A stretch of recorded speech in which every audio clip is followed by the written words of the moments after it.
السلام عليكم ورحمة الله وبركاته.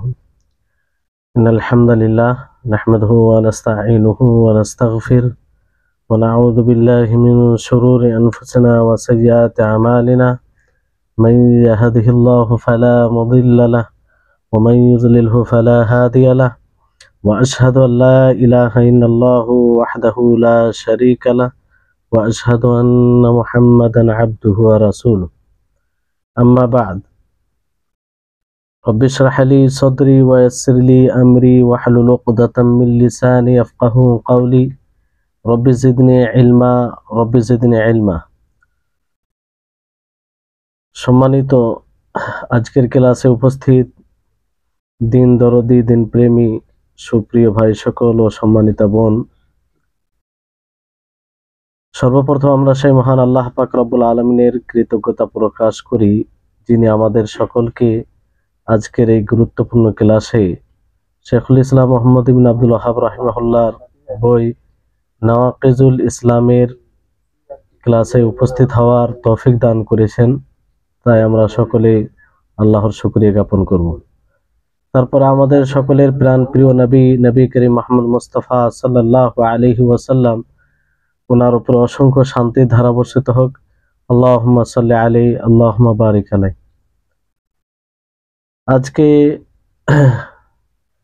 আজকে প্রায় নওয়াকিজুল ইসলাম ক্লাসের মনে হয় 16 নম্বর ক্লাস না 17 নম্বর, যাই হোক। আর আজকের ক্লাসের বিষয় হচ্ছে ইসলাম ভঙ্গকারী দশম আমল। যে বিষয়ে কিছু পূর্বের ক্লাসে বলে রেখেছিলাম, আমাদের যে কথা চলছিল সেটা যে দ্বীনের মৌলিক দুটি বিষয় রয়েছে, সেটি হচ্ছে ইলম ও আমল। এই দুটোই থাকতে হবে, তাহলে দ্বীন পরিপূর্ণ হবে। দুটোর মধ্যে একটাকে উপেক্ষা করলে, এরাজ করলে ইসলাম নষ্ট হবে, ঈমান নষ্ট হবে। দুটোর মধ্যে যে কোনো একটা, কোনো ব্যক্তি যদি দ্বীনের শিক্ষাকে উপেক্ষা করে, অপছন্দ করে, তাহলে সে মুরিজিনদের মধ্যে হবে, অর্থাৎ উপেক্ষাকারীদের মধ্যে হবে। কারণ আল্লাহ তাবারক ওয়া তাআলা বলেন, ওয়াল্লাযীনা কাফারু আম্মা উনযিরু মুরিদুন, যে যারা কুফরি করে সেই বিষয় থেকে, যা থেকে তাদেরকে ভয় দেখানো হয়েছে, তো তারা উপেক্ষাকারী।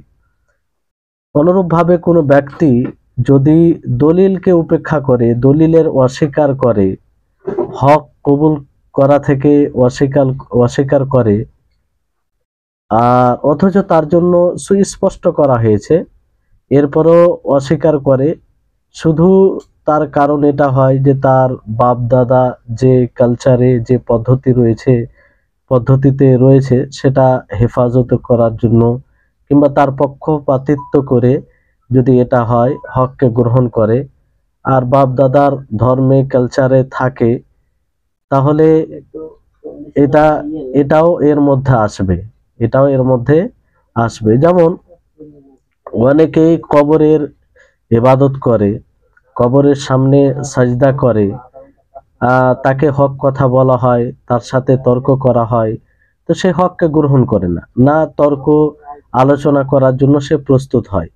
সে পূর্বের পদ্ধতির ওপরে, যে পদ্ধতিতে তার বাপ দাদা রয়েছে, তাতে সে নিজেকে সন্তুষ্ট মনে করে, আর এই ব্যাপারে কোনো প্রকারের কথা শুনতে সে রাজি হয় না, কখনো সে শুনতে গ্রহণ করে না। এই ব্যাপারে নিজের কর্ণকে সে বন্ধ করে নেই। হক কথা কবুল করার তো দূরে কথা, শোনার জন্য প্রস্তুত নয়। সে অবিচল থাকে সেই পথে, এমনকি এর জন্য সে লড়াই করে, এর জন্য সে পরিশ্রম করে, বাতিল আকীদাকে, বাতিল বিষয়কে প্রতিষ্ঠিত করার জন্য প্রচেষ্টা করে। আর কোনো মতেই কোরআন ও হাদিসের দোহাই দিয়ে, কোরআন ও হাদিস থেকে তাকে বোঝানোর চেষ্টা করার ফলেও সে গুরুত্ব দেয় না। শিরক এবং তাওহীদ পরিপন্থী আমলের উপরে সে নিজেকে অবিচল রাখে। তো এইরকম ব্যক্তি উপেক্ষাকারীর অন্তর্ভুক্ত হবে। এরকম ব্যক্তি প্রকৃত দ্বীন থেকে উপেক্ষা করে থাকে, এরাজ করে থাকে।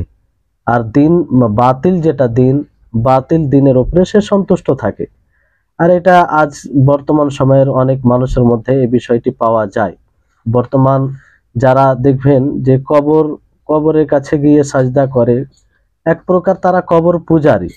আসলে এই শব্দটি শুনে তাদেরকে মানে তেতো মনে হলেও বাস্তব এটা।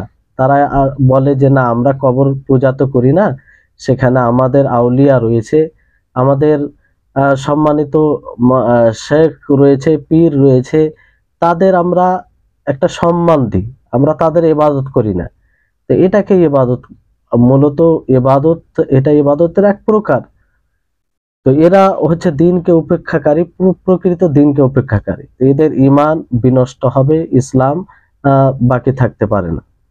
আল্লাহ তাবারক ওয়া তাআলা সূরা আনকাবুতের 52 নম্বর আয়াতে বলেন যে ওয়াল্লাযীনা আমানু বিল বাতিলি ওয়া কাফারু বিল্লাহি উলাইকা হুমুল খাসিরুন, যে যারা বাতিলের উপরে ঈমান এনেছে আর আল্লাহকে অস্বীকার করেছে তারাই হবে ক্ষতিগ্রস্ত, তারাই হবে ক্ষতিগ্রস্ত। তো বাতিলকে মানা মানে এই ধরনের যে বাতিলের ইবাদত করা, তাগুতের ইবাদত করা, তাগুতের কাছে প্রার্থনা করা, তারই কাছে ইস্তেগাসা করা, আর বাতিলের ইবাদত করাকেই তার প্রতি বিশ্বাস রাখা, আল্লাহকে অস্বীকার করা প্রকাশ্যভাবে আর গোপনীয়ভাবে। তো এটা হচ্ছে এরাজে কুফরি। আল্লাহ তাআলা আমাদের সকলকে এই বিষয় থেকে হেফাজতে রাখুক। পক্ষপাতিত্ব হয়ে এগুলো করে, তো এই ধরনের যদি হয় তাহলে ঈমান বিনষ্ট হবে, এতে কোনো সন্দেহ নেই। যেটা বর্তমান সময়ে অনেক পাওয়া যায় যে হক কথা শোনার জন্য প্রস্তুত হয় না। তাকে তো শোনা উচিত, একবার দেখা উচিত যে না সে কি বলছে আমি শুনি, হ্যাঁ, যদি আমি বাতিলের উপরে হয়, না শোনার জন্য সে প্রস্তুত হয় না, শুনে না, বরং বাপ দাদাকে যে পদ্ধতিতে পেয়েছে সেটাকেই সঠিক মনে করে, সেটাকেই হক মনে করে, আর বাকি কোনো কথার দিকে গুরুত্ব দেয় না। তো এটা এরাজের মধ্যে পড়বে, যার কারণে তার ঈমান থাকবে না, সে এই অবস্থায় মারা গেলে মুশরিক হয়ে মারা যাবে। যেমন আবু তালিব, আপনারা শুনেছেন যে আবু তালিবের যখন মৃত্যু ঘটে, মৃত্যুর সময় হয়, তো সেই সময় নবী করিম মুহাম্মদ সাল্লাল্লাহু আলাইহি সাল্লাম তার কাছে যান, তাকে ইসলামের দিকে আহ্বান করেন, ইসলামের দাওয়াত দেন। যে আর রাসূলুল্লাহ সাল্লাল্লাহু আলাইহি সাল্লাম বারবার করে তার উপরে রহমত করে, তার উপরে দয়া করে, নিজের চাচা মনে করে তাকে বারবার বলেন ইয়া আম্মি কুল লা ইলাহা ইল্লাল্লাহ কালিমাতুন উহাজ্জু লাকা বিহা ইনদাল্লাহ, যে হে আমার চাচা যান, আপনি একবার লা ইলাহা ইল্লাল্লাহ বলুন, এই কালেমা দ্বারা আপনার জন্য আল্লাহর নিকটে হুজ্জাত আমি পেশ করব, আপনার জন্য সুপারিশ করব। কিন্তু সেই সময় মুশরিকিনদের মধ্যে কিছু লোক ছিল, তারা বলে যে আতারগাবু আন মিল্লাতি আব্দুল মুত্তালিব, যে তুমি কি আব্দুল মুত্তালিবের ধর্মকে অপছন্দ করছো, সেখান থেকে ফিরে আসছো। তারা তারা এটা জানছিল যে যদি আবু তালিব লা ইলাহা ইল্লাল্লাহ পাঠ করে নেই, তার মানে এটা পাঠ করা মানে আব্দুল মুত্তালিবের যেটা ধর্ম, আব্দুল মুত্তালিবের যেটা দিন, আর সেটা হচ্ছে মূর্তির পূজা, সেটাকে ছেড়ে দেওয়া। তো নবী করিম মুহাম্মদ সাল্লাল্লাহু আলাইহি ওয়াসাল্লাম আবার রিপিট করেন, বলেন, আর তারপরে তারাও রিপিট করে বলেন যে আতারগাবু আন মিল্লাতি আব্দুল মুত্তালিব, যে তুমি কি আব্দুল মুত্তালিবের ধর্মকে প্রত্যাখ্যান করছো, অপছন্দ করছো। তখন সে বলে যে না, আব্দুল মুত্তালিবের ধর্মের ওপরে সে রয়েছে, অর্থাৎ আবু তালিব বলে, অস্বীকার করে দিল লা ইলাহা ইল্লাল্লাহ পাঠ করা থেকে, আর এর ওপরেই তার মৃত্যু হয়। আব্দুল মুত্তালিবের দ্বীনের পক্ষপাতিত্ব করতে গিয়ে, শিরকের দ্বীন, শিরকের ধর্মের পক্ষপাতিত্ব করতে গিয়ে লা ইলাহা ইল্লাল্লাহ পাঠ করা থেকেও অস্বীকার করলো। ফলে সে তাওহীদের তাওহীদকে তাওহীদ থেকে নিজেকে বিমুখ করে নিল, আর সে জাহান্নামের অন্তর্ভুক্ত হলো। আল্লাহ তাআলা আমাদের সকলকে হেফাজত করুন। তাহলে এই হচ্ছে বিষয়। দেখুন যে সে বাহ্যিকভাবে নবী সাল্লাল্লাহু আলাইহি সাল্লামের সর্বপ্রকারের সহযোগিতা করেছে, তারপরেও তার ঠিকানা জাহান্নাম। কেন? সে এই ইসলাম ধর্মকে গ্রহণ করেনি।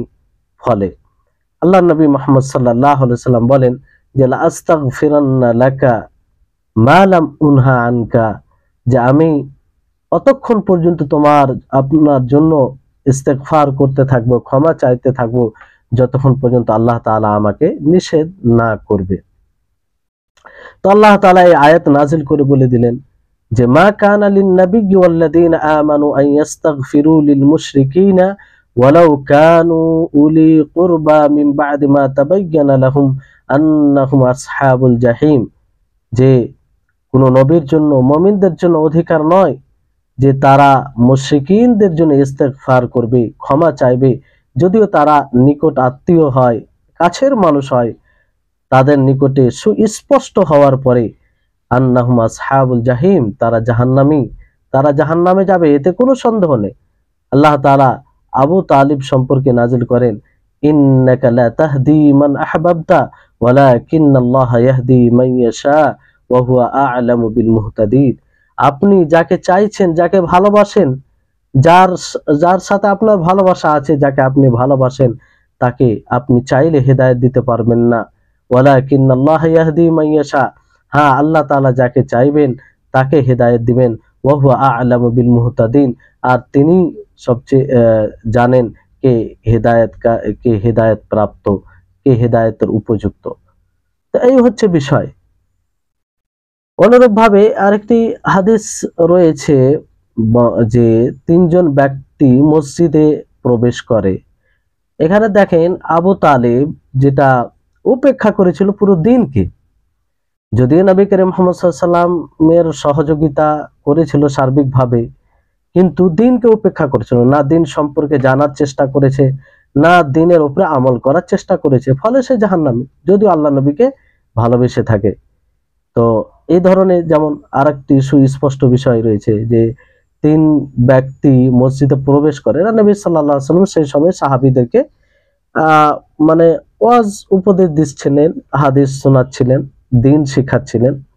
তো এক ব্যক্তি আসার পরে হালকাতে বসে যায়, মানে শিক্ষাকে ভালোবেসে, শিক্ষার প্রতি আগ্রহী হয়ে সেই হালকায়, সেই মজলিসে বসে।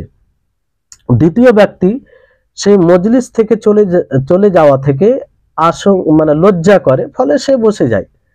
তৃতীয় ব্যক্তি সেই মজলিস, সেই ক্লাস কিংবা হাদিস, মানে আল্লাহ নবী যে দিন শিখাচ্ছিলেন সেটাকে উপেক্ষা করে, এবং উপেক্ষা করে সে বের হয়ে যায়। তো নবী করিম মুহাম্মদ সাল্লাল্লাহু আলাইহি ওয়াসাল্লাম এই তিনজন ব্যক্তির ব্যাপারে বলেন আলা উখবিরুকুম বিখাবারিস সালাসা, যে আমি কি তোমাদেরকে এই তিনজন ব্যক্তির ব্যাপারে বলবো না? সাহাবায়ে কেরাম বললেন বালা ইয়া রাসূলুল্লাহ, কেন না হে আল্লাহর রাসূল, আপনি বলুন। তো আল্লাহ নবী বললেন যে আম্মা আহাদুম ফাকাত আওয়া ফাআওয়াহুল্লাহ, যে প্রথম ব্যক্তি, যে ব্যক্তি ক্লাসে বসেছিল সন্তুষ্ট চিত্তে এবং এর প্রতি আগ্রহী হয়ে, আল্লাহ তাআলা তাকে আশ্রয় দিয়েছে, তাকে পানাহ দিয়েছেন। ওয়াসানি ইস্তাহিয়া ফাস্তাহিয়াল্লাহু মিনহু, আর দ্বিতীয় ব্যক্তি যে লজ্জা করে সেখানে বসলো, আল্লাহ তাআলা তা থেকে লজ্জা করেছেন। ওয়াসালিস আ'রাদা আ'রাদাল্লাহু আনহু, আর তৃতীয় ব্যক্তি সে উপেক্ষা করে, তো আল্লাহ তাআলা তাকে উপেক্ষা করেন। তো এই হচ্ছে যারা উপেক্ষাকারী তাদের এই অবস্থা।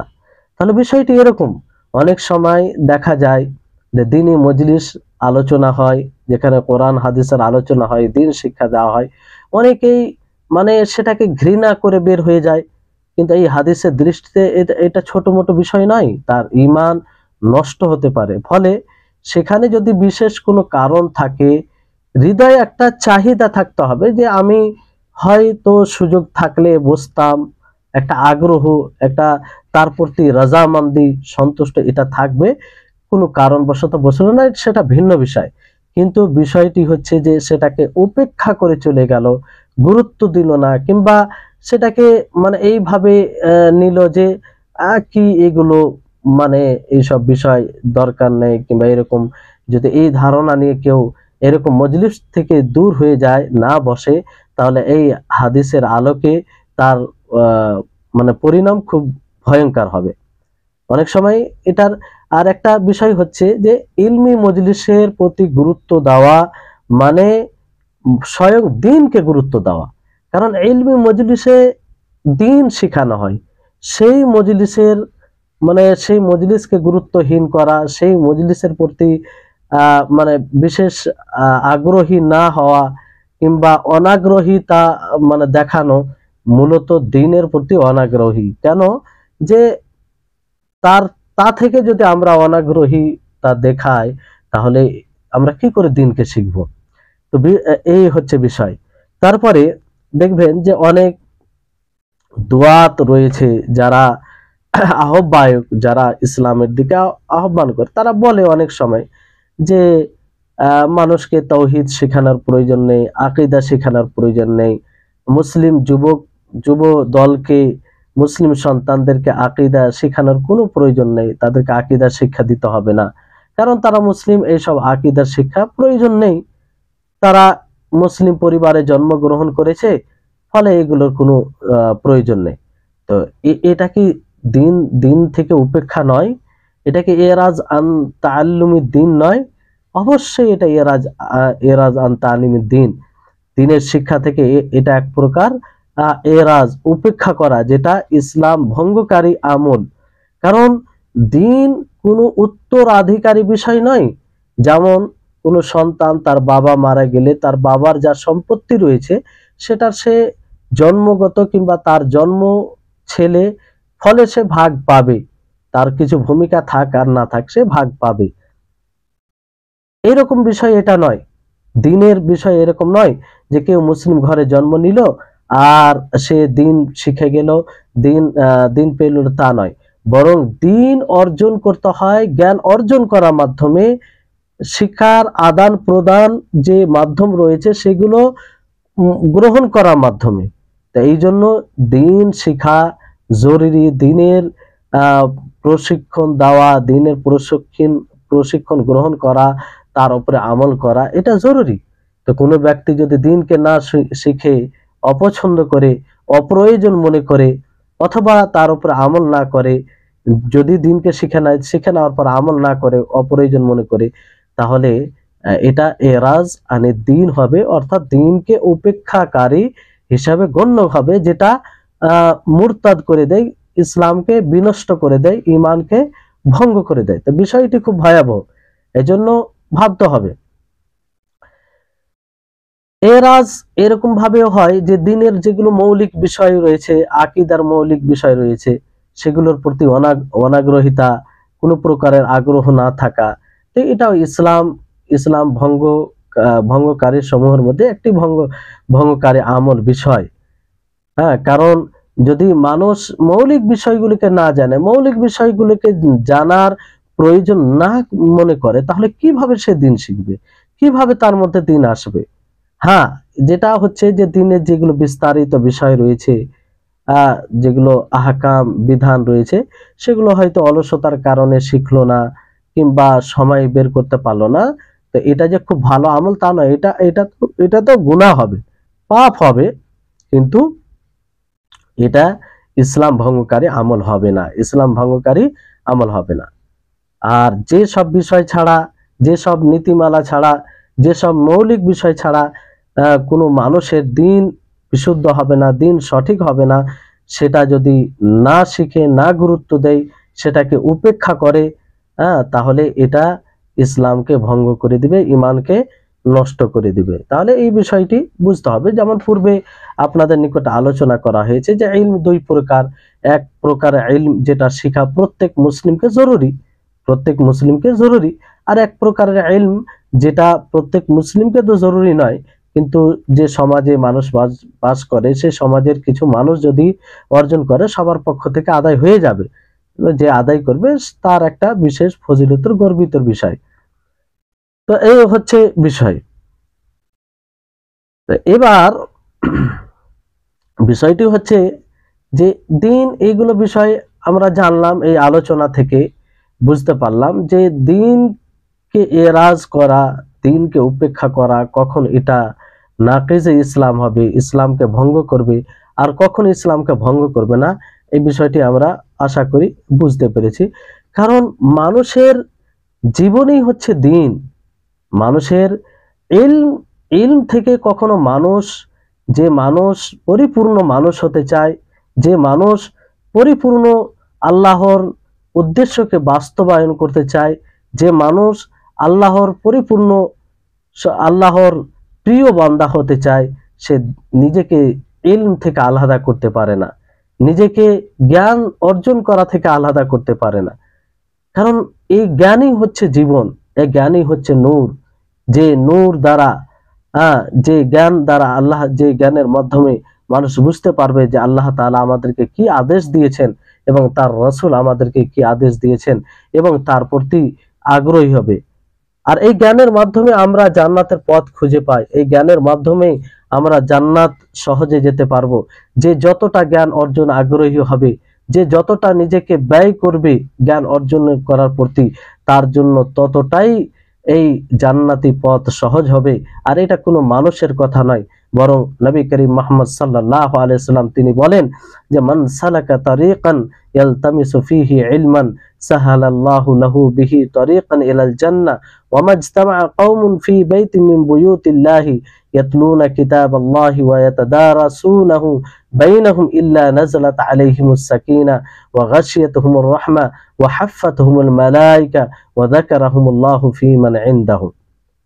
যে ব্যক্তি এমন পথ অবলম্বন করলো ইলম সন্ধানের উদ্দেশ্যে, জ্ঞান অর্জন করার উদ্দেশ্যে, তো আল্লাহ তাআলা তার জন্য জান্নাতের পথকে সহজ করে দিবেন। তাহলে এই বিষয়, এই হাদিসের অংশটা আমাদের সকলকে বোঝা উচিত। আমরা অনেক সময় জ্ঞান অর্জন করাটাকে অতিরিক্ত মনে করি যে এটা করলে হবে, না করলে। কিন্তু নবী সাল্লাল্লাহু আলাইহি সাল্লামের ভাষ্য অনুযায়ী বোঝার চেষ্টা করুন যে আপনি তো সকলেই জান্নাত প্রত্যাশী। তো অনেকেই দেখবেন যে আমলে আগ্রহী হয়, আমলে এগিয়ে থাকার চেষ্টা করে, বিভিন্ন প্রকারের ইবাদত করে, কিন্তু জ্ঞান অর্জন করা যখন বিষয় আসে তখন পিছিয়ে যায়। এগুলো জেহালাত, অজ্ঞতার পরিচয় ছাড়া কিছুই নেই। অথচ নবী করিম মুহাম্মদ সাল্লাল্লাহু আলাইহি সাল্লাম তিনি বলেন যে ব্যক্তি যতটা জ্ঞান অর্জন করবে, জ্ঞান অর্জন করার পথ অবলম্বন করবে, তার জন্য আল্লাহ তাআলা ততটাই রাস্তা সহজ করে দিবেন। তো জ্ঞান থেকে বিচ্ছিন্ন হয়ে আপনি যতই অন্য প্রকারে ইবাদত করি, এটা জান্নাতের পথ সহজ হবে না। জান্নাতের চাবিকাঠি হচ্ছে এই জ্ঞান অর্জন করে আপনি সেই অনুযায়ী আমল করবেন, তাহলেই জান্নাতে যাওয়াটা সহজ হবে, যার জন্য আমরা রাত দিন পরিশ্রম করে থাকি।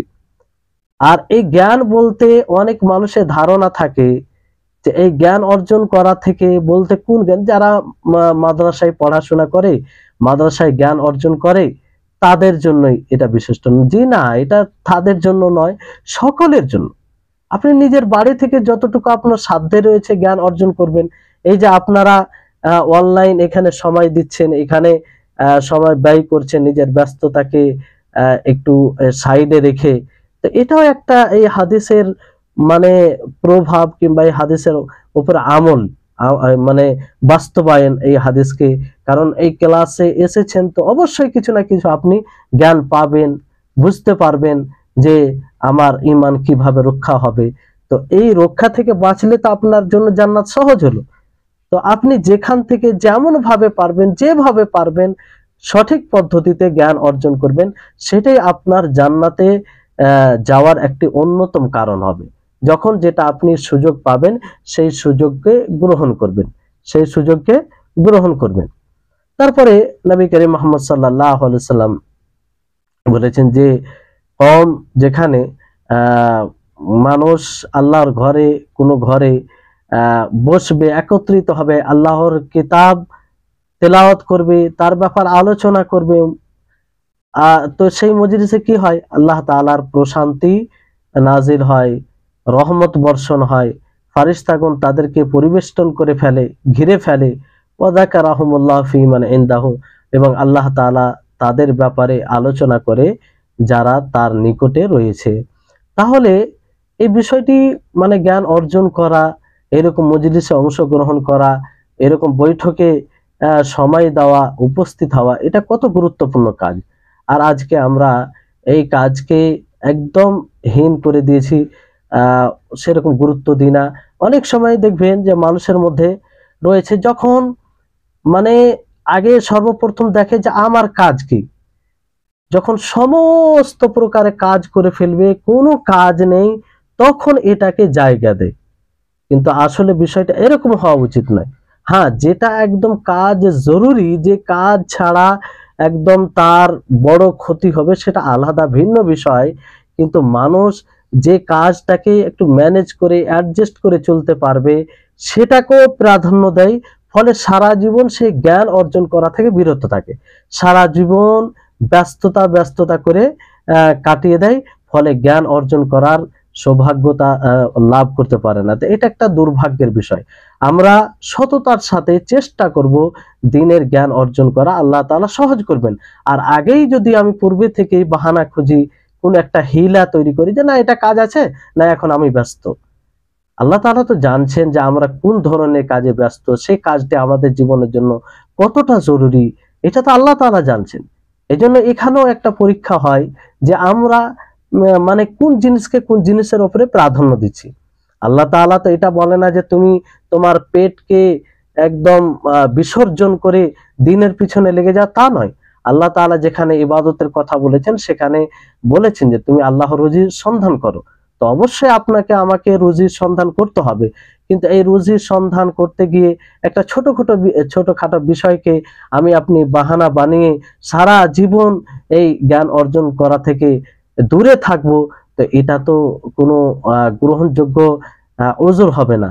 তো এই বিষয়ে আমাদের সকলকে সচেতন হওয়া উচিত, ভাবা উচিত। কারণ এই অসুখ আমাদের সকলের মানে এতে বেশি পাওয়া যায়। আর এই জ্ঞান অর্জন করা কত বড় ফজিলত, একবার ভেবে দেখুন যে রাসূল সাল্লাল্লাহু আলাইহি সাল্লাম বলেন, ওয়া ইন্নাল মালাইকাতা লাতাদাউ আজনিহাতাহা লিতালিবিল ইলমি রিদাম বিমা ইয়াসনাউ, যে ফারিস্তাগণ, আল্লাহু আকবার, ফারিস্তাগণ নিজের ডানাগুলো তালেবে ইলমদের জন্য, ইলম সন্ধানকারীদের জন্য বিছিয়ে দেয়, রিদা বিমা ইয়াসনাউ, সেই সন্তুষ্টির জন্য যা তারা করে। আল্লাহু আকবার, এত বড় ফজিলতের বিষয় যে ফারিস্তাগণ তালেবে ইলম বলতে মাদ্রাসার ছাত্ররাই তা নয়, বরং যারাই ইলম সন্ধান করবে, যারাই জ্ঞান সন্ধান করবে, যে যতটা এই জ্ঞান সন্ধানের প্রতি আগ্রহী হবে, তার জন্য এই ফজিলত মানে প্রযোজ্য। তো এটা কত আমাদের উদ্বুদ্ধ করার জন্য, দিনের জ্ঞান অর্জন করার প্রতি আগ্রহী হওয়ার জন্য এই হাদিসটি যথেষ্ট। আশা করি যদি আমরা রাসূলের হাদিসের উপরে বিশ্বাস রাখি। তো এই হচ্ছে বিষয়। কারণ এই দিন দ্বারা, এই জ্ঞান দ্বারা আমরা সিরাতে মুস্তাকিমকে বুঝতে পারবো, আর আমরা দিন দ্বারা উপকৃত হতে পারবো। আর যদি ধরেন আমাদের মধ্যে জ্ঞান না থাকে, ওলামাদেরকে আমরা হারিয়ে ফেলি, ওলামাদের সাথে সম্পর্ক না রাখি, ওলামা দ্বারা আমরা উপকৃত না হয়, ওলামা দ্বারা আমরা নিজেকে উপকৃত না করতে পারি, তো ধ্বংস ছাড়া কিছু নয়। নবী করিম মুহাম্মদ সাল্লাল্লাহু আলাইহি ওয়াসাল্লাম বলেন যে ইন্নাল্লাহা লা ইয়াকবিদু হাদাল ইলমা ইনতিজাআন ইয়ানতাজিউহু মিন সুদুরির রিজাল ওয়ালাকিন ইয়াকবিদুল ইলমা বিকবদিল উলামা ফাইদা লাম ইয়াবকা আলিমুন ইত্তাখাযান নাস রুসান জুহালান ফাআফতাউ বিগাইরি ইলমিন ফাযাল্লু ওয়া আযাল্লু। দেখুন, ওলামাদের উপস্থিতি, ওলামাদের বিদ্যমান, ওলামাদেরকে পাওয়া, এটি কত বড় নিয়ামত আপনি এই হাদিস থেকে বুঝতে পারবেন। যে নবী করিম মুহাম্মদ সাল্লাল্লাহু আলাইহি সাল্লাম বলেন যে আল্লাহ তাবারক ওয়া তাআলা ইলমকে যে একবারে কোনো জিনিসকে উঠানোর মতো উঠিয়ে নেবেন তা নয়, আল্লাহ তাআলা মানুষের হৃদয় থেকে এটা উঠিয়ে নেবেন, একবারে উঠিয়ে নেবেন, এইরকম ভাবে উঠাবেন না। কিভাবে উঠাবেন? ওয়ালাকি ইয়াকবিদুল ইলমা বিকবদিল উলামা, হ্যাঁ, আল্লাহ তাআলা ইলমকে উঠাবেন ওলামাদেরকে উঠিয়ে দেওয়ার মাধ্যমে, ওলামাদের মৃত্যুর মাধ্যমে, ওলামাদের বিলুপ্তি হওয়ার মাধ্যমে।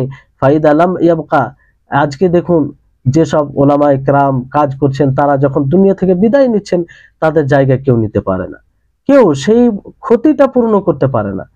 তো একজন আলেম যে নিছকভাবে কোরআন হাদিসের কাজ করে যায়, তাকে পাওয়া এটি একটা নেয়ামত, তার মর্যাদা রাখতে হবে।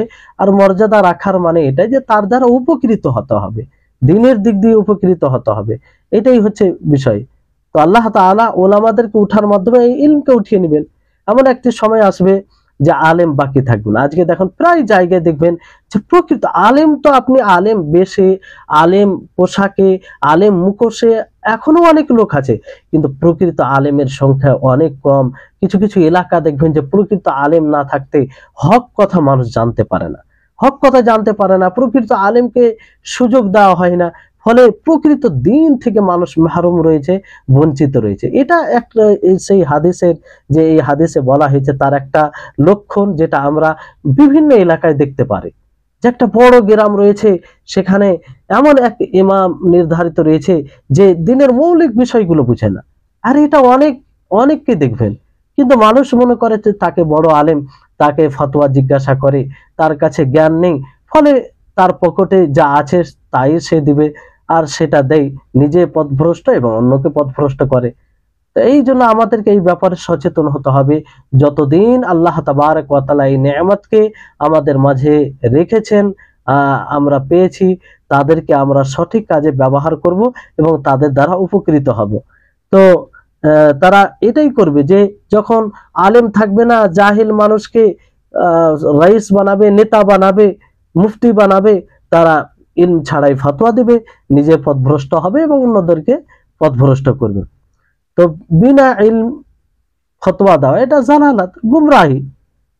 বলুন যে যদি কোনো মানুষ জ্ঞান অর্জন না করে আর সে সঠিক দিনের উপর আমল করতে চায়, তো এটা সম্ভব? কোনো মতে সম্ভব নয়। এই জন্য আমরা যদি প্রকৃত দিনকে পেতে চাই, প্রকৃত দিনকে অনুসরণ করে আমরা এই দুনিয়া থেকে বিদায় নিতে চাই, তো আমাদের সাধ্যে আল্লাহ তাআলা যতটুকু দিয়েছেন, যতটুকু শক্তি দিয়েছেন, সেই শক্তি অনুযায়ী আমরা দিনকে অর্জন করার চেষ্টা করব। আপনাকে বলছি না যে আপনি বড় একজন আলেম হন, আপনি একজন বড় পাণ্ডিত্য লাভ করেন, জি না, এটা নয়। আপনি কমসে কম নিজের জীবনে যে দিনটা বাস্তবায়ন করছেন, যতটুকু আপনি আমল করছেন, ততটুকু তো আপনি সঠিকভাবে আমল করবেন। আপনি যে মৃত্যু পর্যন্ত নিজের ঈমানকে কিভাবে সংরক্ষণে রাখবেন, কিভাবে নিজের ঈমানের হেফাজত করবেন, ততটুকু তো জ্ঞান অর্জন করবেন। আর এটুকু জ্ঞান অর্জন করার জন্য আপনি যখনই সুযোগ পাবেন, সেই সুযোগকে আপনি ব্যবহার করবেন আর চেষ্টা রাখবেন, আল্লাহর কাছে দোয়া করবেন। আল্লাহর নবী মুহাম্মদ সাল্লাল্লাহু আলাইহি সাল্লাম তিনি সবচেয়ে বেশি জ্ঞানী ছিলেন। তারপর আল্লাহ তাআলা আদেশ দেন তাকে যে ওয়াকুর রব্বি জিদনি ইলমা, যে হে নবী আপনি বলুন রব্বি জিদনি ইলমা, যে হে আমার প্রতিপালক তুমি আমার ইলমে জ্ঞানে বৃদ্ধি দান করো। এই বাক্যটি একবার চিন্তা করুন তো, যে আল্লাহ তাআলা নবীকে আদেশ দিচ্ছেন যে আপনি বলুন, দোয়া করুন, চান আল্লাহর কাছে, আপনার প্রতিপালকের কাছে যে আমার ইলমে বৃদ্ধি দান করুন। কি নবীর কি ইলমে কম ছিল? তিনার জ্ঞানে কি ঘাটতি ছিল? আজকে আমরা সামান্য জ্ঞান অর্জন করে মনে করি যে এটার প্রয়োজন নাই, এটার প্রয়োজন নেই। বড় আফসোস হয়, দুঃখ হয়। এগুলো মানুষের মানে যে এমন ভাবে লালন পালন হচ্ছে, এমন ভাবে আমরা সমাজ গঠন করছি যে প্রায় মানুষের মেজাজ হয়ে গেছে যে একটু বিষয় জানলো তো সে মনে করে এই বিষয়ে আমার আর জানার প্রয়োজন নেই।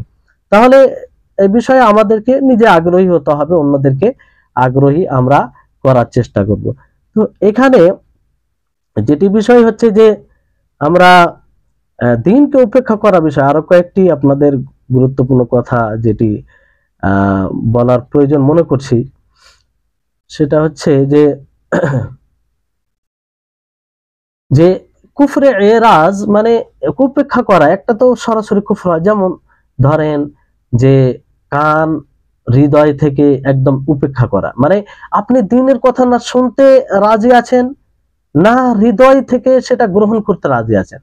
দিনের কথা এলে আপনার মনের মধ্যে যেন কেমন একটা অসন্তুষ্ট ভাব, আর সেটা শোনার জন্য আপনার কর্ণ প্রস্তুত নাই, এরকম নাই। তার না সত্যায়ন করেন, না আর তাকে মিথ্যা প্রতিপন্ন মনে করেন, না আপনি ভালোবাসেন, না বিদ্বেষ রাখেন, এরকম একটা বিষয় থাকলে তো এটা একদম কুফরি, এটা একদম কুফরি। আর অনুরূপভাবে তৌহিদ, আল্লাহর একাত্মবাদ এবং তৌহিদ দাবি যেগুলো বিষয় রয়েছে, তৌহিদকে না শেখা, না তার উপরে আমল করা, না তার ব্যাপারে কথা শোনা, না তার ব্যাপারে কথা শোনার প্রতি আগ্রহী হওয়া, আর শিরককে জানতে হবে এবং শিরককে জেনে তা থেকে বিরত থাকবে, এগুলো থেকে যদি একদম উপেক্ষা থাকে তাহলে এটা কুফরি আমল হবে, এটা কুফরি আমল হবে।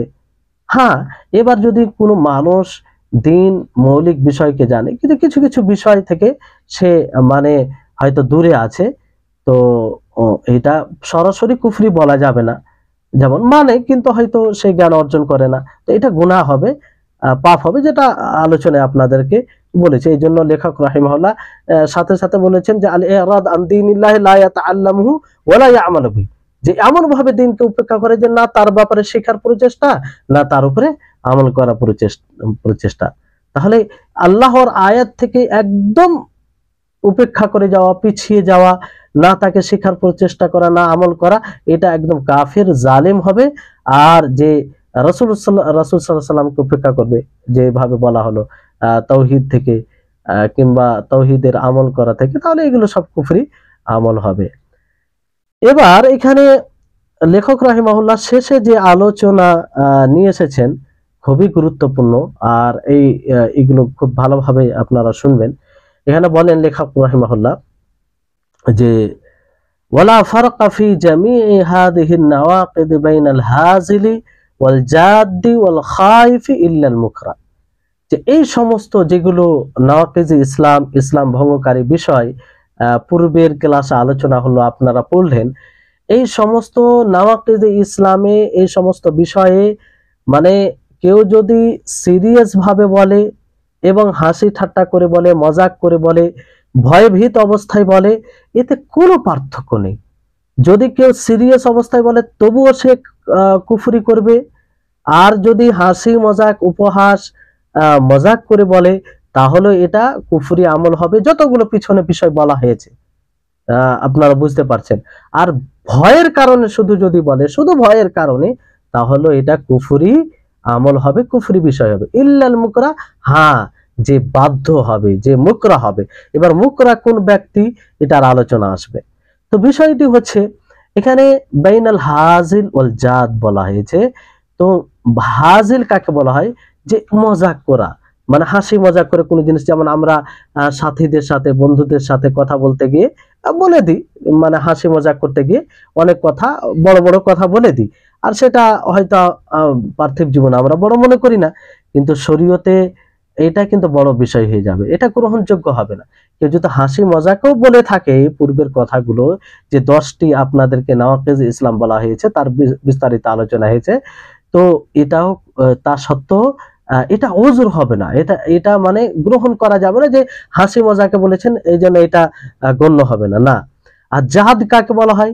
জাহাদ বলা হয় যে জাদ মানে জিদ, মানে যে আসল যেটা সে বলেছে কিংবা বলে সেটার অর্থ জেনে, সে জেনে বুঝে বলবে, হাসি মজা করে সেই অর্থ উদ্দেশ্য করেই সে বলবে।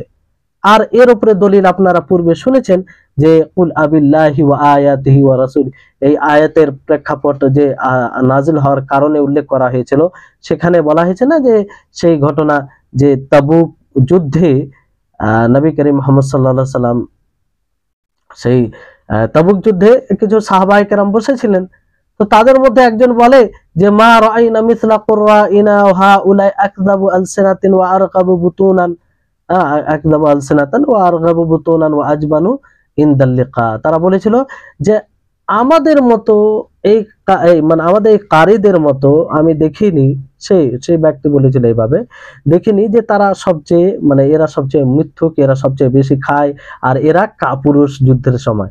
আর এই কথা থেকে সে কাদেরকে মানে মুরাদ নিয়েছিল? নবী সাল্লাল্লাহু আলাইহি ওয়াসাল্লাম ও তার সাথীদেরকে।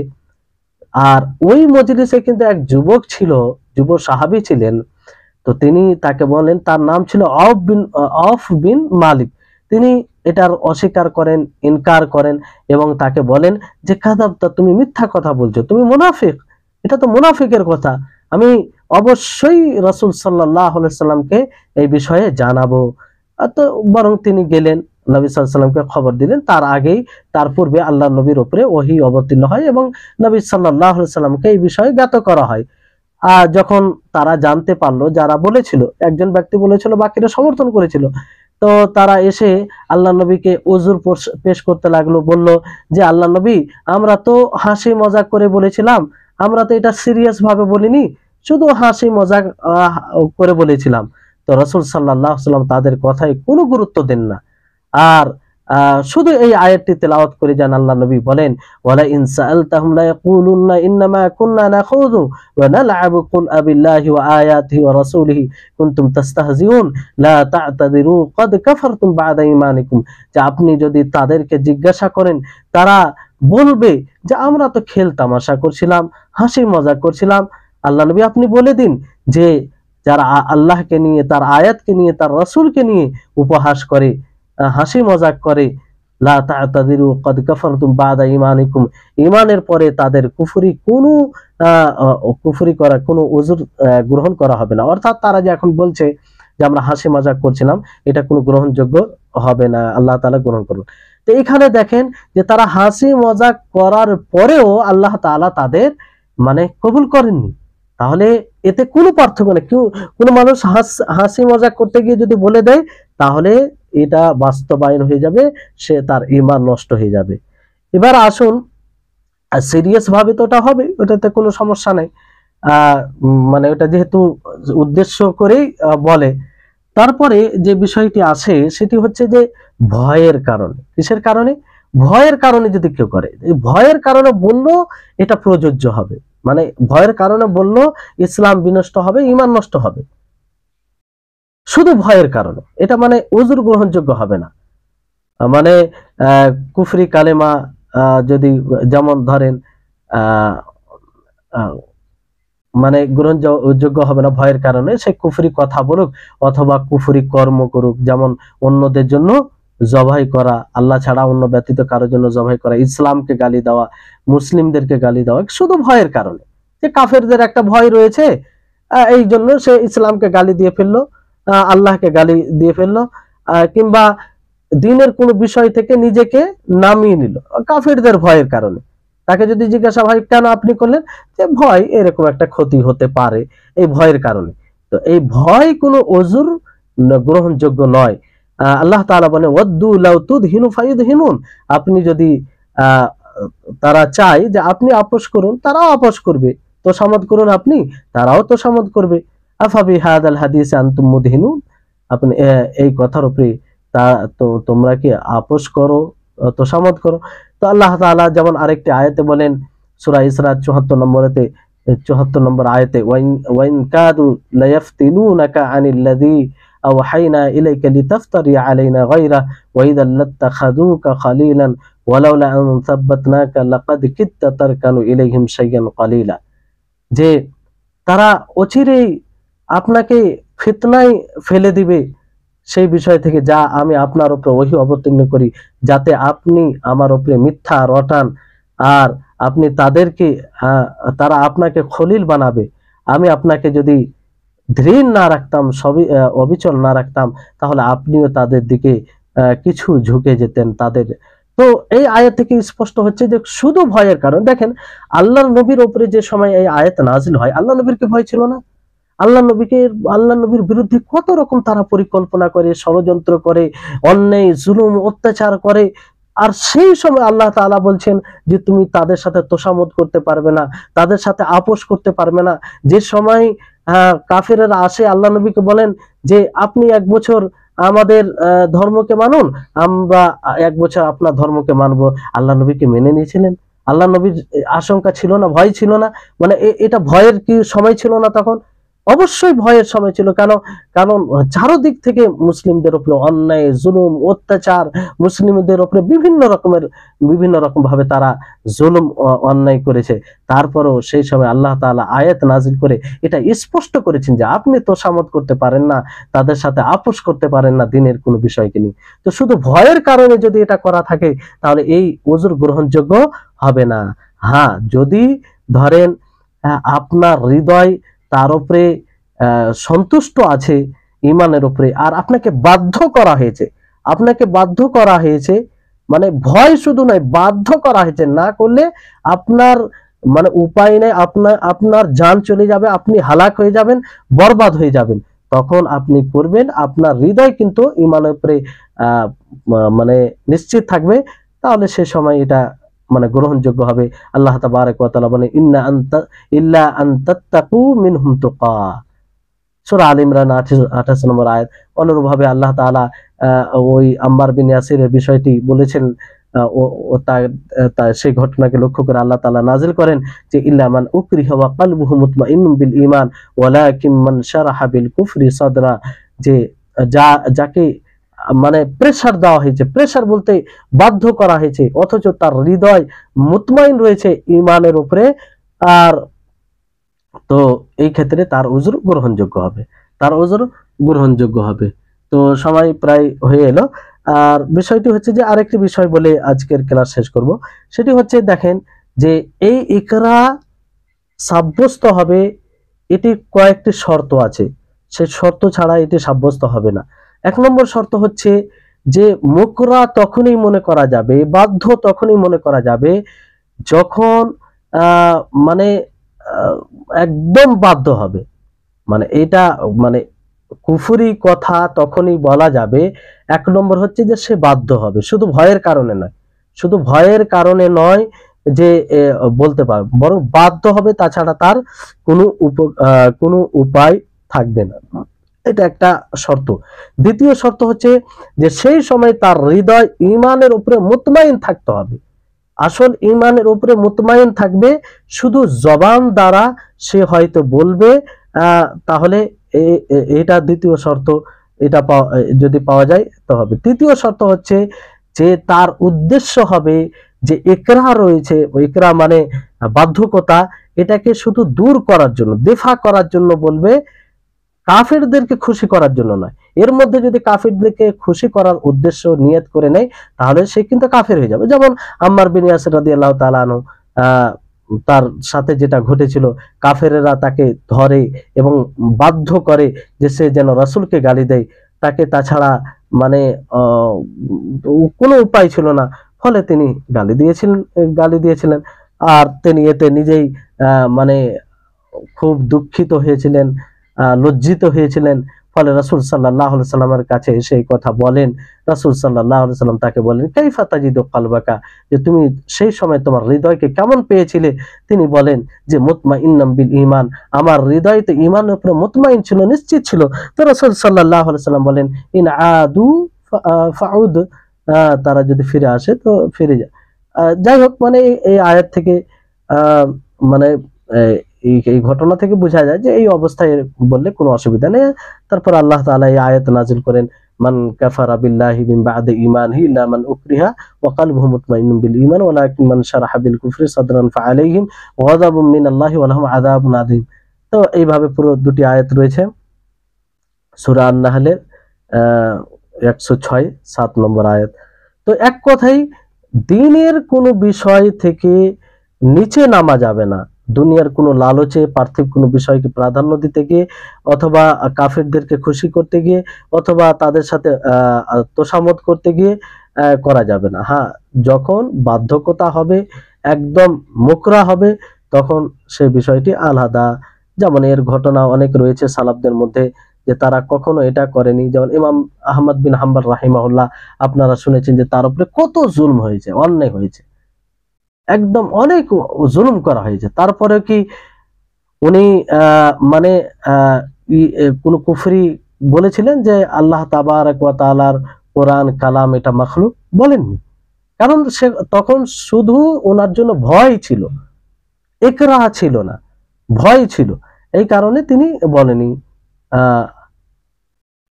ভয় ছিল বলতে এখানে বিষয়টি হচ্ছে যে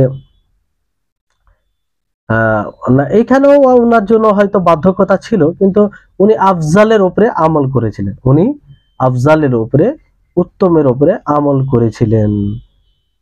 তো উত্তমের উপরে আমল করা এটা বেশি উত্তম। যদি আল্লাহ তাআলা এই অবস্থায় ছাড় দিয়ে থাকেন, সে সময় কুফরি কথা বলতে পারেন নিজেকে বাঁচানোর জন্য। কিন্তু ইমাম আহমদ বিন হাম্বল রাহিমাহুল্লাহ তিনি এটাও মানে এই রুখসাতকে না রুখসাতের উপরে, ছাড়ের উপরে আমল না করে আফজালের উপরে আমল করেছিলেন। তিনি সেই সময়ে বলেছিলেন যে না, কোরআন আল্লাহ তাআলার মাখলুক নয়, বরং আল্লাহ তাআলার কালাম, আল্লাহ তাআলার সিফাত। তো এই হচ্ছে ইনশাআল্লাহ আরেকটি ক্লাস হবে এই বিষয়, তারপর আমাদের সেটা শেষ ক্লাস হবে। আপনাদের সকলকে অনুরোধ করব যে আপনারা পূর্বের ক্লাসগুলো ভালো করে শুনবেন, অবশ্যই এই ক্লাসগুলো দ্বারা আপনারা উপকৃত হবেন। আর যেখানে সংশয় থাকবে, যে বিষয়গুলো অস্পষ্ট থাকবে, অবশ্যই গ্রুপে জানাবেন কিংবা শেষের ক্লাসে প্রশ্ন করতে পারেন। আল্লাহ তাবারক ওয়া তাআলার নিকটে দোয়া করব, আল্লাহ যেন আমাদের সকলকে এইসব সূক্ষ্ম বিষয়কে ভালোভাবে বোঝার তৌফিক দান করেন, আর যেন আমরা সেই অনুযায়ী নিজের জীবনকে বাস্তবায়ন করতে পারি। আল্লাহ তাআলা আমাদের সকলকে যেন ইলমে নাফে দান করেন, উপকারী জ্ঞান, উপকারী ইলম, যে ইলম দ্বারা আমরা দুনিয়াতেও দিনের দিক দিয়ে সফল হব, আর আখেরাতে আল্লাহ তাআলা আমাদেরকে চিরস্থায়ী মহা সফলতা দান করবেন। ওয়া আখির দাওয়ানা আনিল হামদুলিল্লাহি রাব্বিল আলামিন। আসসালামু আলাইকুম ওয়া রাহমাতুল্লাহি ওয়া বারাকাতুহু।